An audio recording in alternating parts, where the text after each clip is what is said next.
Welcome, everybody, to another episode of Need Some Introduction. Happy Thanksgiving, if you are in the United States. In today's episode, I'll be breaking down the most recent episode of The Day of the Jackal, episode number 7, premiering, I believe, on this very Thanksgiving day here in the United States. Darren's back as my co-host, and we also have a few recommendations in our conversation.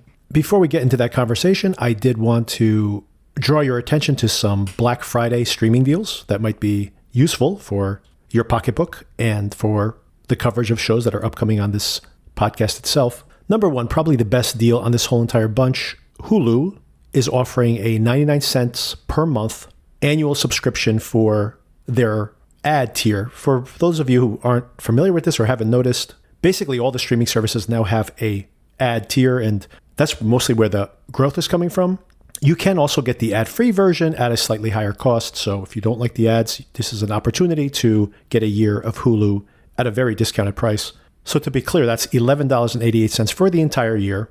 And Hulu is a very useful service, not only for their original content and for FX on Hulu, shows that we cover here on the podcast regularly, but just to catch up on television that, if you missed it, primetime TV, which reruns there within a day or so. So incredibly convenient and useful service. Of course, many of you already have this. If you don't, or if you want to re-up your subscription, this is always when I re-up my subscriptions, by the way. So I had Hulu for 99 cents a month. Then I had it for $1.99 a month on another Black Friday deal. Recently, I've had it in combination with Disney Plus subscription. And here's your opportunity again. Speaking of the combination with Disney Plus, once again, the ad tier here for Disney Plus Hulu together is only $2.99. So if you want to add Hulu into the mix, there's also now, Max has been partnering up to grow its presence. There is a combo deal, believe it or not, even though they don't share a parent company. Unlike Hulu and Disney, both owned by Disney, Max is not owned by Disney. They're actually part of the Time Warner, or whatever they're called now, AOL Time Warner, if they still use that AOL co-branding, considering that business has basically gone the way of the dodo. They do have a combo which includes Max. However, that's only discounted to $16.99. So if you do want the Max and Disney and Hulu combo, I actually say go with the Disney Hulu combo at $2.99. And completely separately, just go and get a separate subscription from Max at a separate discount, $2.99 a month for 6 months. Once again, this is the ad tier. And they also have a annual option, which is even more deeply discounted, I believe. Okay, if you haven't started watching Day of the Jackal, or you've seen only the first episode as free option on your Peacock app, here's your opportunity. I'm not a huge fan of Peacock, by the way. I do think it's one of the lesser services. There are some shows you may want to catch up on there, but they are offering a deep discount. Here in the article I'm using as a reference point, they have it at $1.99 per month, but I saw it at even less than that if you go for the full year. I believe it might be $20. I mean, it is $20 for the entire year. At the 6-month level, it is $1.99 a month. And at checkout, use the code REALDEALMONTHLY or Real Deal, depending on which level you go for. And like I mentioned, $20 for the entire year. If you do want to see some of those NBC reruns, especially if you're catching up on, I highly recommend this, by the way, if you did not see Homicide, the old NBC procedural based on the best-selling nonfiction book, which features one of the greatest performances, the pantheon of great performances of any era, Andre Braugher's investigator on that series. Of course, this became much more prevalent in the wake of his death unexpectedly earlier this year. That's one reason to get the Peacock subscription. And of course, there's Day of the Jackal. There are some recent series that we've been covering here on the podcast, like Teacup. None of these shows, by the way, really stand out for me. And Poker Face, if you were a big fan of that show like I was, is still not scheduled for this upcoming year. There are perks, especially some of those reruns, right? If you love The Office reruns, for example. There's a reason to get it, and it's very, very cheap. And lastly, if you are going to be watching The Agency, a thriller starring Michael Fassbender that we're going to start covering this very week, that is via Paramount Plus with Showtime. You can get that for $2.99 as an add-in. If you go through Amazon Prime and you add a channel, if you've never done this before, you get a very deep discount there, and they're offering it once again. It's only for 2 months. It's $2.99 a month, but of course that will get you through The Agency. And of course, we also have the Dexter prequel coming up shortly. And in February, the announcement of the new season of Yellow Jackets. So Showtime, Paramount Plus has some appealing series. Also, if by chance you had caught up on Evil when it premiered on Netflix this year, hugely popular in reruns there. But the most recent seasons of that series not available on Netflix. Well, if you want to see how that series wrapped up, it is available on Paramount Plus. So something to binge during that 2-month window. I'm definitely taking advantage of this subscription. I currently do not have an active Paramount Plus subscription, and I'm going to need it to watch The Agency, which premieres tomorrow, and I will be taking advantage of this deal. There are other add-on channels on the Prime service, MGM Plus, for example, if you want to catch up on the series From, which is just ending. Not a huge fan of that, by the way, but you may have seen part of that series available on Amazon Prime. Well, you can binge up to the current season by grabbing the MGM Plus subscription. They also have some pretty high-profile series coming in the next couple of months. In general, I don't yet see the value add of MGM Plus, but if you've been curious to sample it and many other of these more niche channels are available with deep discounts, 70% discounts or more, as an add-on to your Amazon Prime channels. So I do hope you take advantage of some of those deals. I am going to finish preparing the turkey. I'm recording this in the morning. And here's the conversation Darren and I recorded earlier this week about the most recent episode of, a very thrilling episode, by the way, of The Day of the Jackal. All right, Darren, I had a few things to bring up before we get into The Jackal, episode 7, which I got a little preview based on the tone of your email that you were pretty enthused by this. This is a very suspenseful episode for sure. It was a great episode. Yeah, and it's getting close to the end, so good that things are speeding up. Okay, so I was looking at my front page of my letterbox, looking at my friend activity, and I was just curious to see, well, what have you watched recently that I might want to talk about? The only thing I saw on there, and there might have been other things, but feel free to shout out anything you want to. I saw that you had reviewed a documentary about Diane Wood. So something I very much do not know much about that band. So it made me think of something I never think about, which is the cross-pollination between South African and Australian music. And I know because we're in the music industry at one point. So are you fans of theirs? Is there a kind of cultural crossover there between the South African, that genre of music and Australia? I wouldn't say that there is a cross-pollination in music, but the city that I live in is the closest Australian city to South Africa. So whenever their rugby teams play here, it's almost a South African home game because everybody turns out.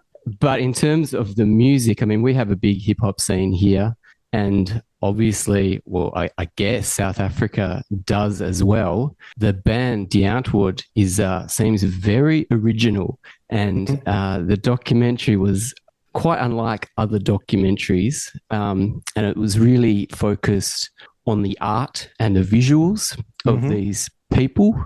And I know in hip hop, there's a big you kind of put on a front and you create a persona to sell your music, and these guys look like they really live their persona. It feels very authentic. I remember when I first listened to their music and saw their videos, it was unlike anything that I'd ever seen. And I did end up seeing them at a festival in a late afternoon, and they brought a heap of energy, and it was a really great show. I really enjoyed it. And this documentary, it's different. A lot of their story they portray as like a video clip or as like an art piece. And but what I found most interesting was that when they would be interviewing the subjects, they would have spiders crawling around and rats crawling around and snakes and just over the people as they're interviewing them and not wow. reference it at all. So yeah, it was a cool documentary. I really enjoyed it. Oh, good. I know very little about the band, but yeah, I do know that there's like a visual aspect to them that is also kind of integral to the band itself, which leads me to the next follow-up question, which is, have you seen Chappie? I have seen Chappie. Yeah, I was very interested in it to see what they'd bring to it, but I don't think it really showed their strength or their power in that film. Any other recommendations you have? I saw another documentary called, it's an older one. It was directed by Banksy. It's called Exit Through the Gift Shop. Oh, that's fantastic. It was amazing. Yeah, I can't believe I'd never seen it before. And I'm not quite sure that all the people in it are real. That's probably true. Yeah. Seems like a bit of a creation. Again, another piece of art that I found fascinating, and I didn't know where it was going, and I didn't know much about that world. So that's a very strong recommendation for sure. I reviewed that many years ago when I saw it originally, which I absolutely loved it. I think that was my favorite documentary of the year. It was definitely on my top 10 of the year, that particular year. Told my friend who's also into music, very much into music, someone I've known my whole life. I told him that this is going to like melt your mind when you really, the more you think about it, the more it like plays with reality, which I think is the intention of it. In a nutshell, I mentioned the fact that the artist, who is supposedly a Banksy copycat, which then Banksy supposedly adopts, and then he does some Madonna artwork, which ends up the cover of Madonna's album. And I'm like, I don't know if Madonna is so savvy that she knows what she's doing, or if she got suckered in by this fake artist. And that's the whole movie in a nutshell. It's like, is this really, really savvy? Is this guy an idiot? Is this all a scam? Is this for real? And that's the commentary on the art world at the moment, right? It's an incredible piece of work. It's amazing, and I haven't Googled or I haven't looked at the story behind the story, so I'm just going to go with it and believe what I want to believe, whether this guy is for real or not. Right, exactly. And I think he said he made $1 million from his first art show, and he's not an artist. And that's the funniest thing about it. It could be Banksy doing the artwork, or it could be a complete copycat, just making bad copies of what Banksy does. And all of this doesn't matter, which is remarkable. It's truly remarkable. Fascinating. Yeah, I loved it. Yeah, it's an incredible piece of work. If no one's ever seen that, it's really one of the best documentaries of the past decade or so. Skeleton Crew. Are you a Star Wars person? I am, from a long time ago, maybe not so much recently, apart from that Andor TV series, which I absolutely adore. The Skeleton Crew, I've seen the trailer. It looks promising, but I'm not going to hold out too much hope. Same. I just saw I try to avoid trailers now. It's my new life credo or something. I just saw it watching the American football game that I was just watching moments before I got on this call. And so it's the first time I'm seeing it. And people have seen the first few episodes, which has been available to critics. They're very enthusiastic about it. I do like this version of Jude Law that we see there.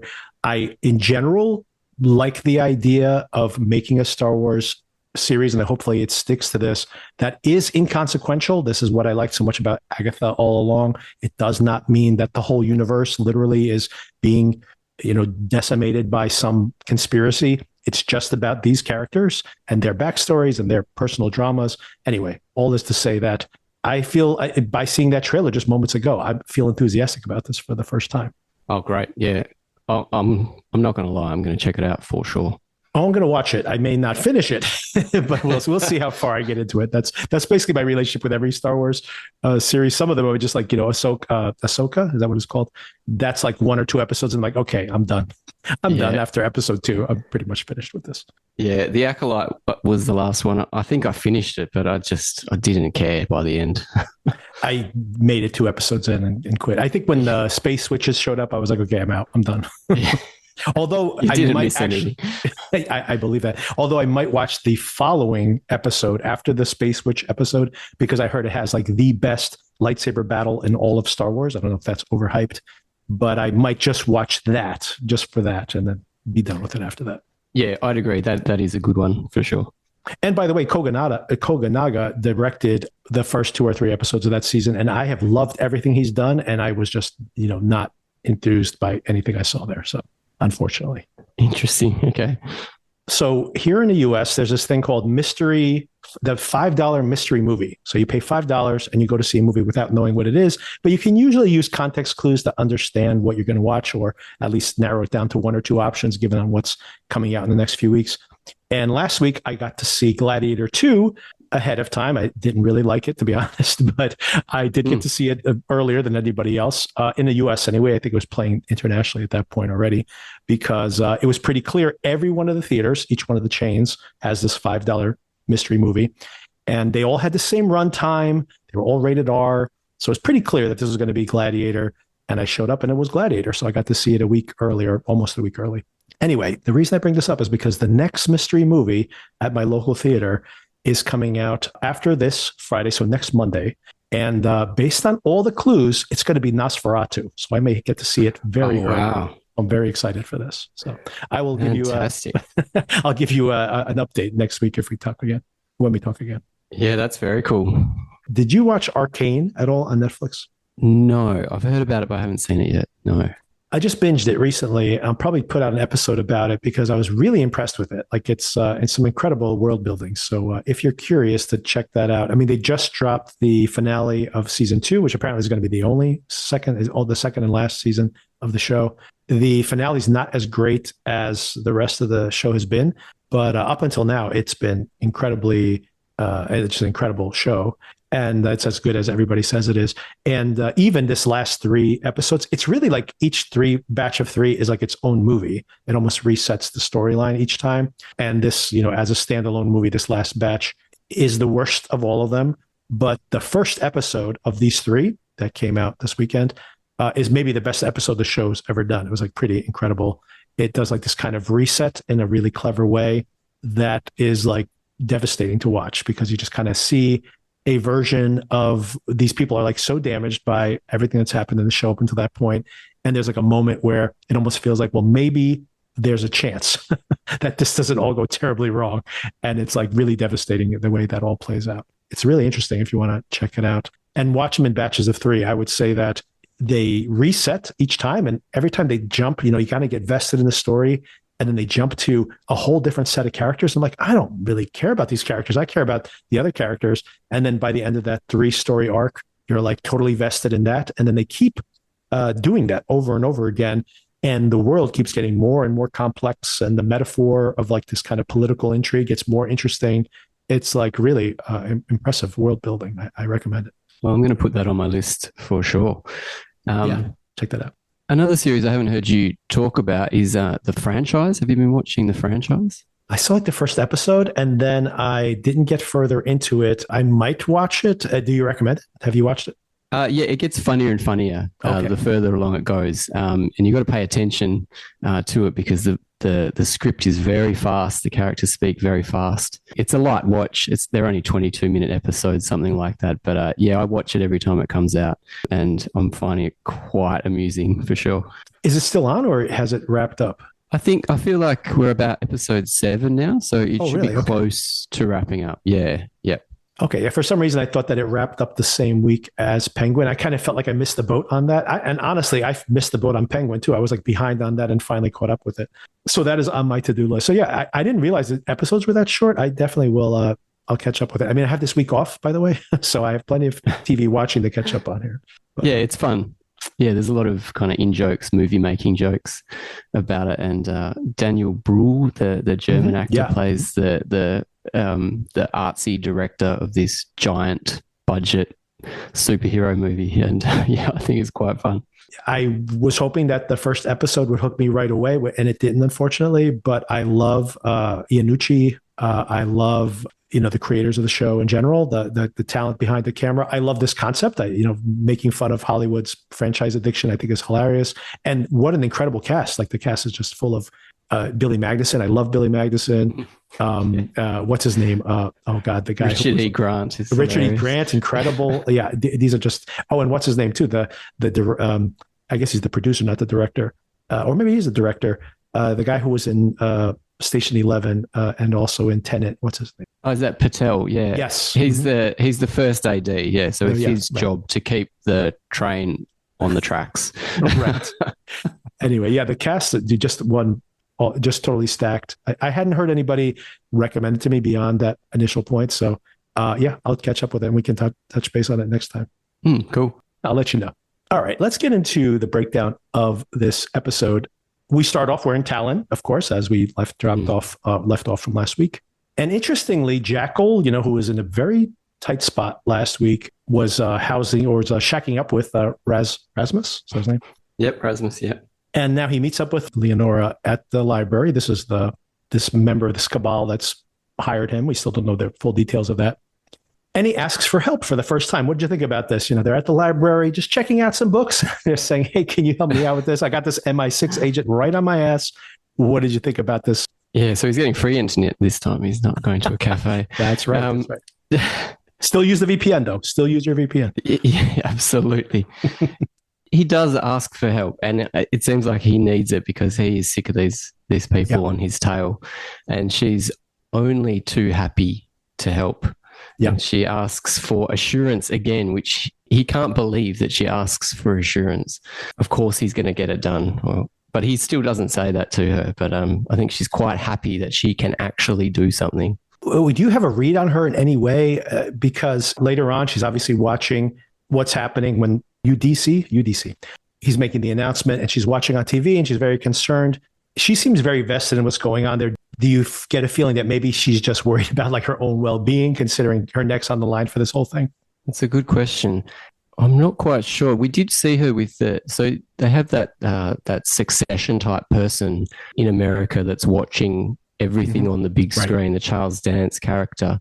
And he's got a couple of lackeys there that are always onto this mission.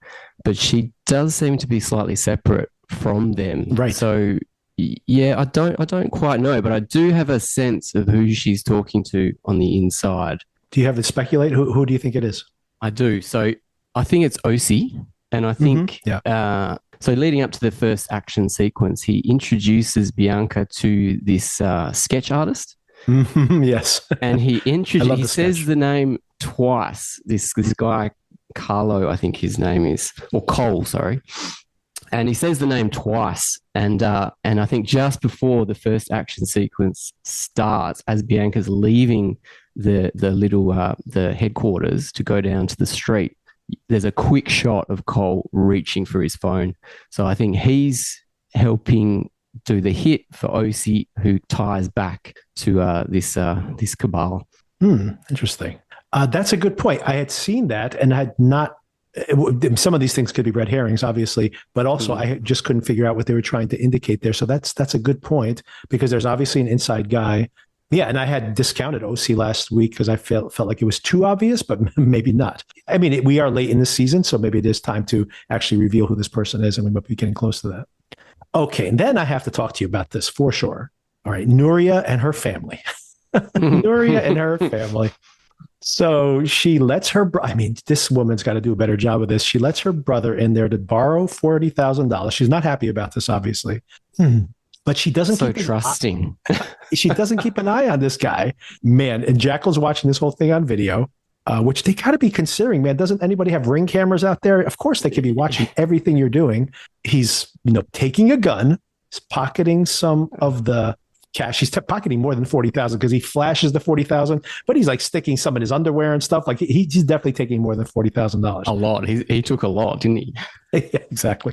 Not that Jackal would probably notice, to be honest. I mean, he's getting millions of dollars for his hits. So, I mean, not for nothing, but if I saw like $1 million in cash, I'm like, hey, what's he gonna? Is he gonna miss another 50,000? But I mean, this is all crazy, because especially if she thinks that he might be an assassin, I would just turn to him and be like, look, how do you think this guy really makes his money? Do you want to steal from this guy? I would say not a good idea. But, oh, man, how do you think this is all going to play out? Oh, and is the mum in it as well? It seemed like the mum was. She seems like she's distracting her, right? Oh, God. I was just thinking, this poor guy. Yeah, it's not going to turn out well for him at all. Yeah. I don't think he's going to buy this bar. He'll never buy that bar. I mean, I have to assume this guy's has to die, right? Because if he threatens him in any way, he's just going to be like, oh, I'm going to, tell the police about you. And he's going to be like, well, you're not, because you'll be dead in the next 5 minutes. Oh, well, they've got to go somewhere, right? Because we were speculating when the hit was going to take place, when this big hit that they've been leading up to, the $100 million hit, and it happened in episode 7. So they've got 3 episodes to go. And I don't know where they're going to go next. So Nuri is obviously going to play into it. They're going to go back to Spain at some stage to deal with this family. About her, specifically to follow up on that, there is multiple flashbacks in this episode where he's remembering meeting her again. How do you read all that? Do you think it's that, is he reminiscing because he's going to have to dispose of her now, or... Oh, I didn't think that. That's dark. I thought that was lovely. She was so lovely in those flashbacks. Yeah. I love when she just decided, yes, she would go out to dinner with him, and she knew where that would lead, and she thought this guy was great. And I think that was maybe the last time that he felt like a person, or that he could possibly be a person rather than just a lying assassin. So I thought that was really nice, and I thought it played really nice when he was talking to poor old Rasmus and saying how he had such a kind face and the kindness radiating off him, which also the kindness did radiate off Nuria in those flashbacks. She was just a beautiful partner that he imagined himself with.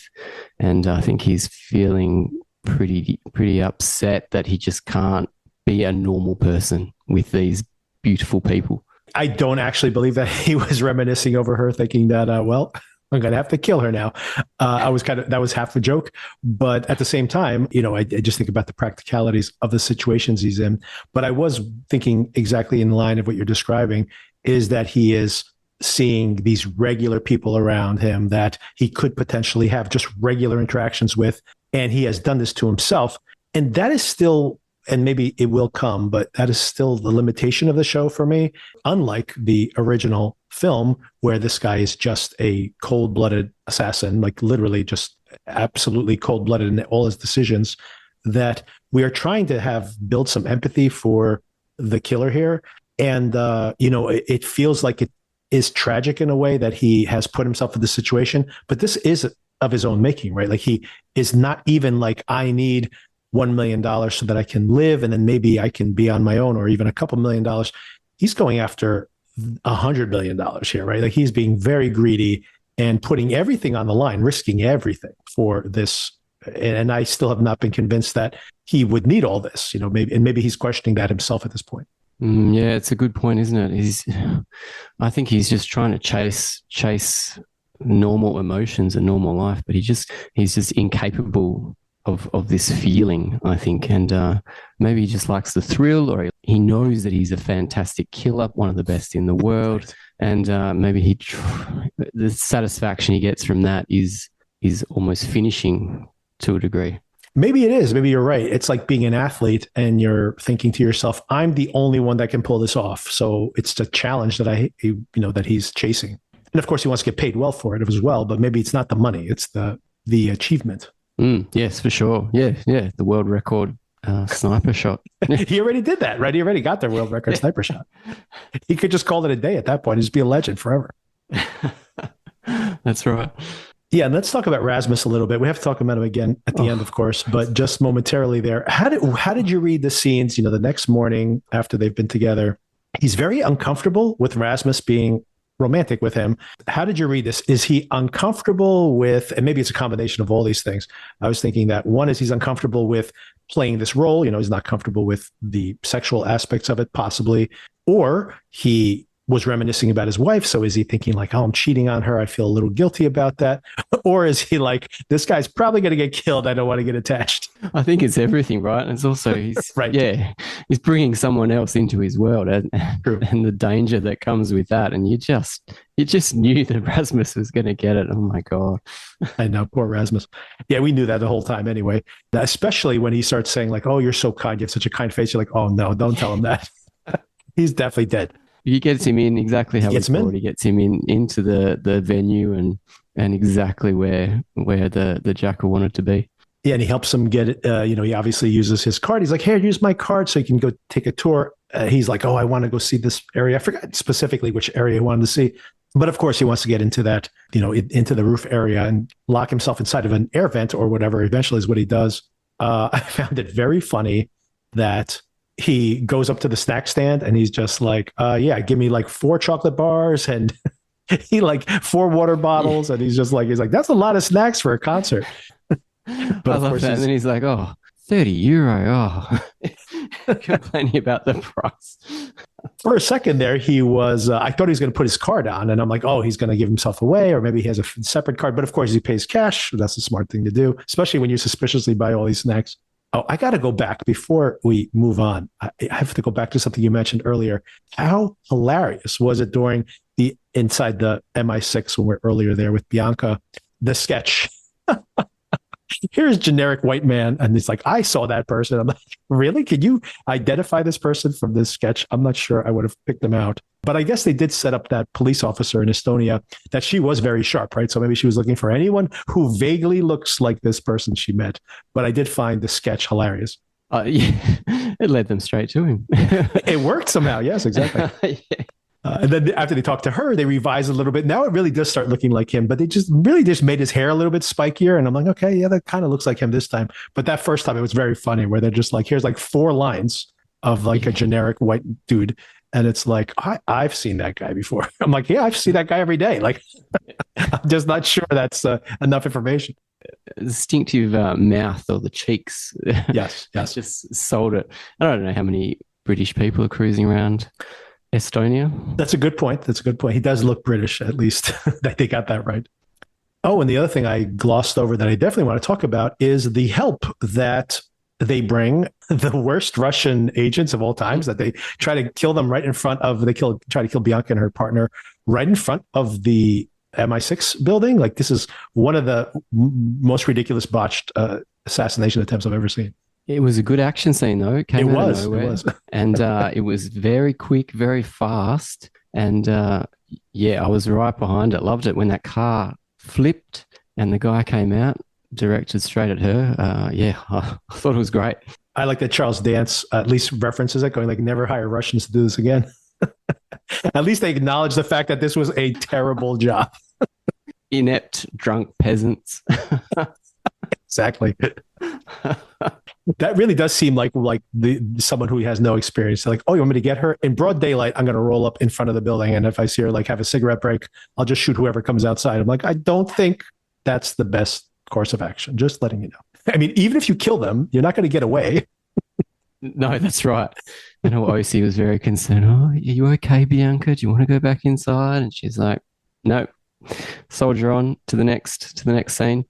Yes, she's like a robot. But that's a good point. Going back to your theory that OC could have dropped basically said, now's your chance, right? So that is a possible connection there.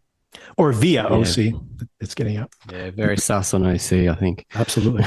Yeah, so then he's hiding up in the rafters. He's reminiscing. This is when I think he has his Nuria flashbacks. Also flashbacks to some failed mission in Afghanistan, which I guess is his origin story. I assume we're going to finally get this at some point in flashback later as we get closer to the finale, which is only 3 more episodes at this point. Mm.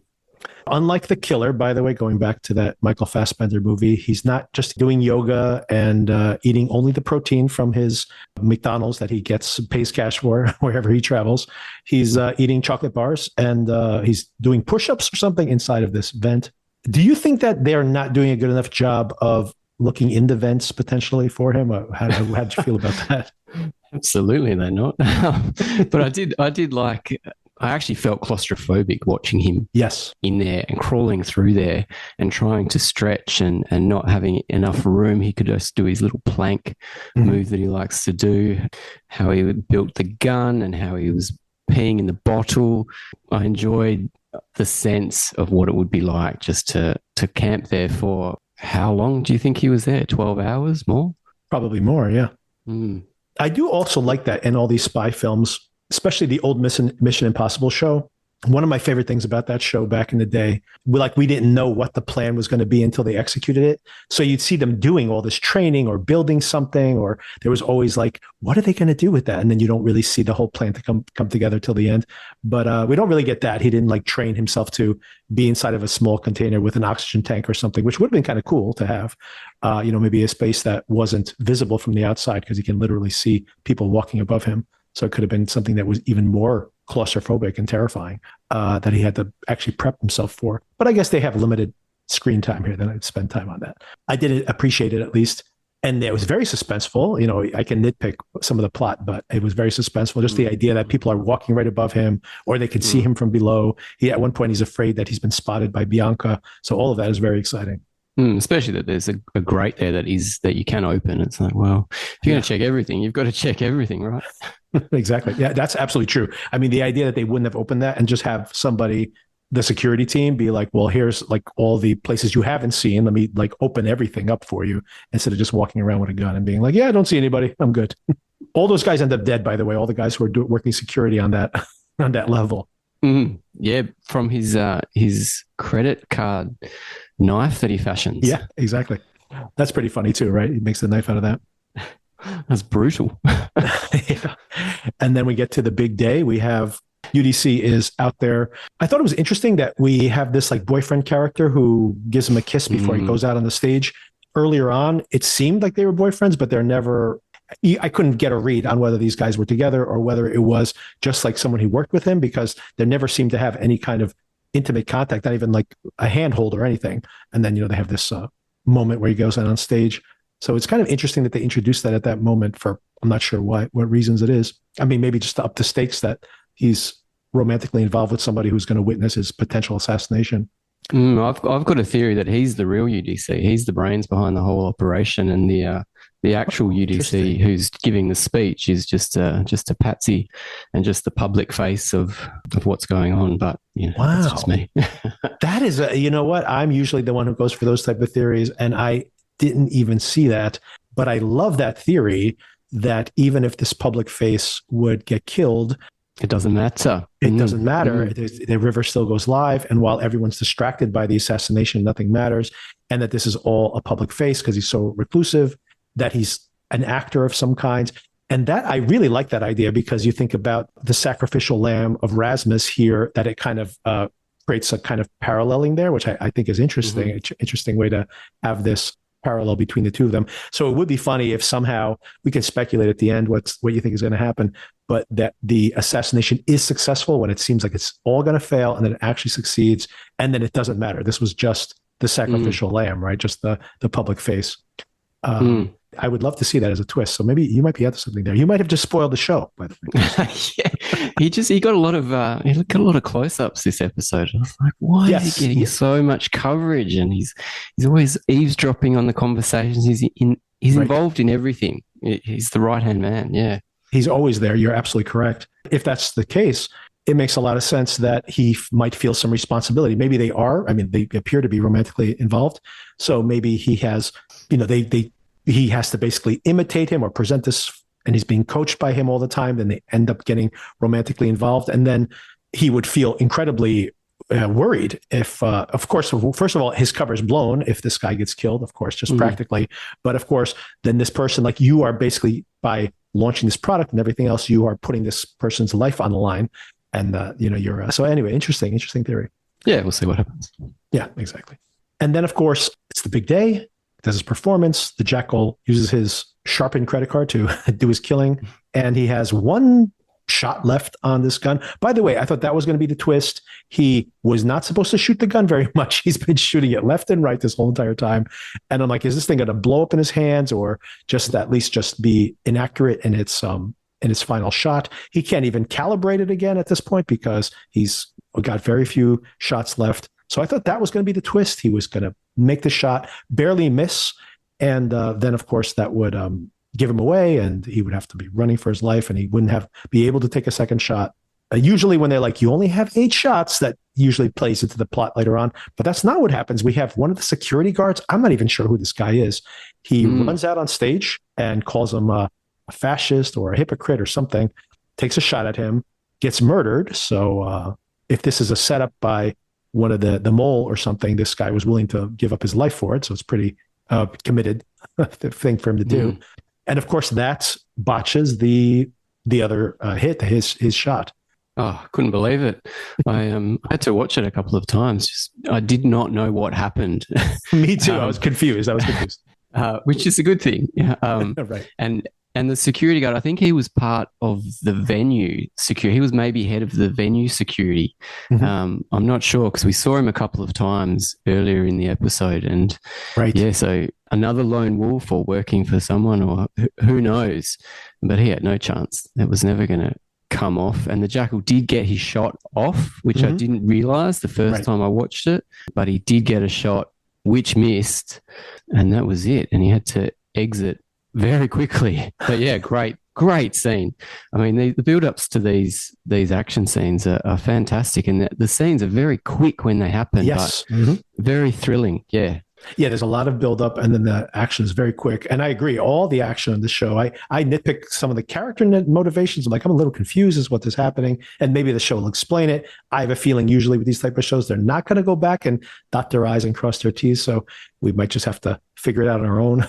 But whenever the action is going, this show is really on point for sure. And this was very suspenseful, building all this up. I like just the way they shot the whole thing. He's trying to stay close to the glass, He's very close to the glass, by the way. And then he like backs away a little bit, kind of loses himself as he's talking, which is, what happens in those circumstances. Yeah. And it's funny because I was so confused still by some of the sequence here. I went on Reddit and read through people's comments, and there really wasn't a consensus. People were saying he was part of UDC's security staff. And I'm like, that couldn't have been the case because this guy could have killed him without doing it in a public venue. He's part of Bianca's security staff, and he's the mole, something like that. And I'm like, no, I don't think so. That's not it either. I think you're probably right that this is maybe somebody who was like him, maybe just a lone wolf that was willing to die for this cause, who had become part of the security detail in the building. And of course, people thought that this was just someone who showed up randomly. And they're like, how did he get in with a regular gun? I'm like, no, he didn't get in with a regular gun. He was part of one of the security details. I don't know if it was the MI6 people, or if it was the venue, or if it was people were also saying he was part of the comedian, the comedian who does the opening monologue, that it was part of her security staff. I don't know.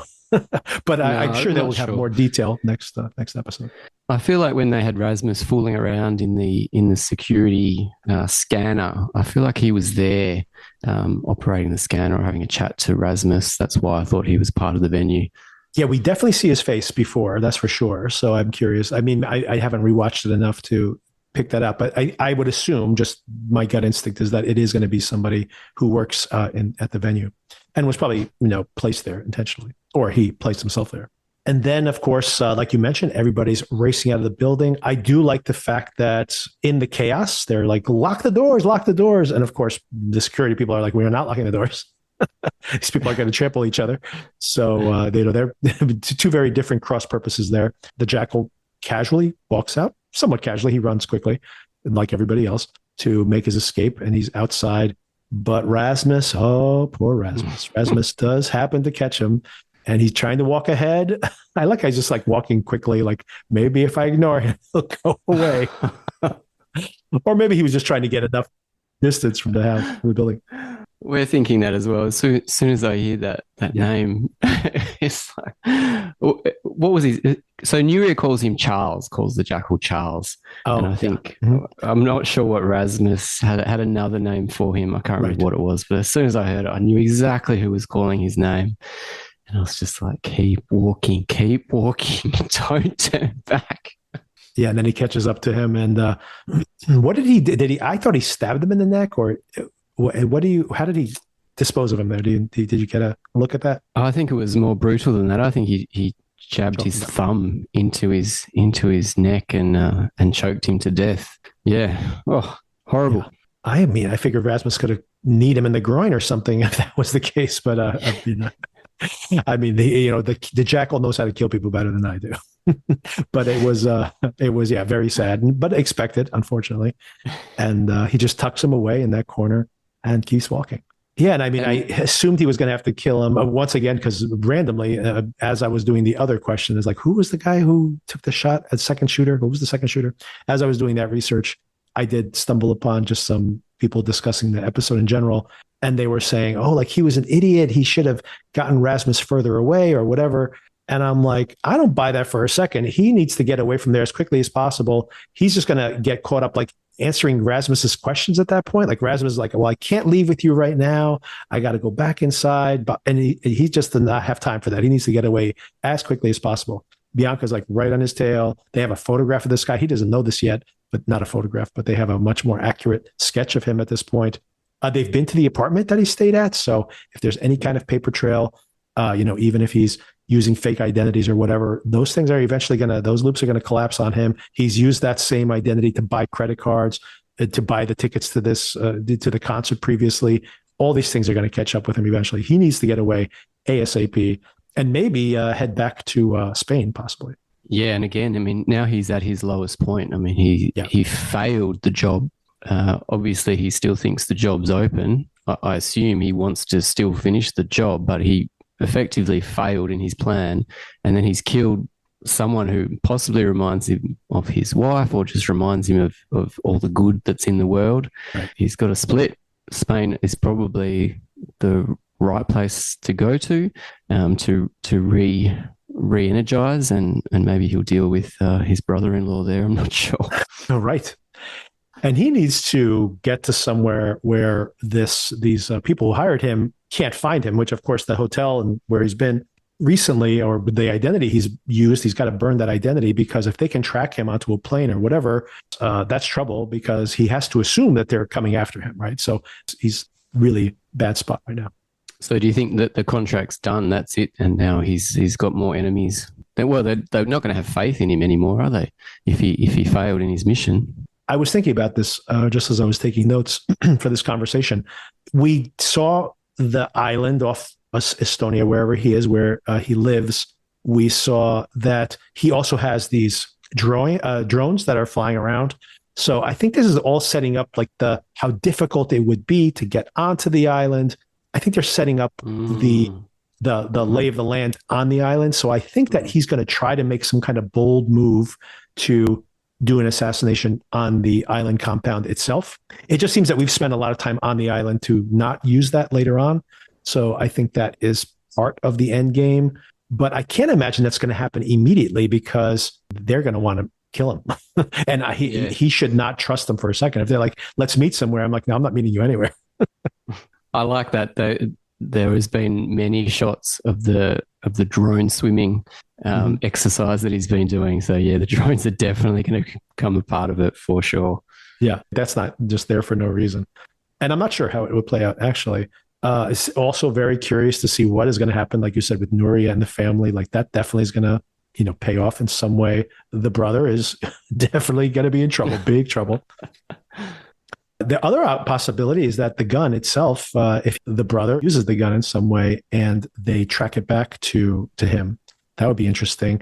Remember, there's the whole setup in the very first episode that Bianca is able to find a place in the gun where the whoever filed off the numbers, the identifiers off the gun, missed one, because she knows where all of them are hidden. So if that gun shows up in some way and that pops up on the radar, I wonder if that's going to somehow be a clue that Bianca uses to track him down. Yep. And he would have left that gun at the scene. He couldn't have taken that and in his haste to run out either. Right. Exactly. That's a good point. Yeah. I guess they already suspected that there was an assembled gun like that, a plastic gun of some kind, given what they found at that location last week or 2 weeks ago, whenever that was. Did you ever see Hitman, the Linklater movie with Glenn Powell that just came out this year on Netflix? I did. Yeah, I saw it. I thought it was pretty light and fluffy kind of stuff. I enjoyed it, but it didn't really stick with me, to be honest. Yeah, I enjoyed it. I liked it because it was like adult and sexy, which I think is rare nowadays. So I thought that was a lot of fun. It's funny. I could think about it as a prequel. Maybe that's his origin story. Maybe he was just a college professor at one point, and then him and Nuria. It made me wonder if Nuria somehow knows more than but she definitely is playing too dumb for her to be in on this at all. It did make me think about one thing, is that when they identified him at the door, I think about how Glenn Powell in that movie has all these disguises he wears, but really it's just the way he styles himself primarily. He's not wearing like any kind of prosthetics. Just the fact that they got a clean look at this guy, just wandered, speaking about him sleeping, that random person knocks at the door and he just goes and answers the door. I would put a towel around my face, put on some glasses. I'd do something to hide my appearance. I'd just go there and be like, oh, who could this be? Let me go check to see who's got my door tonight.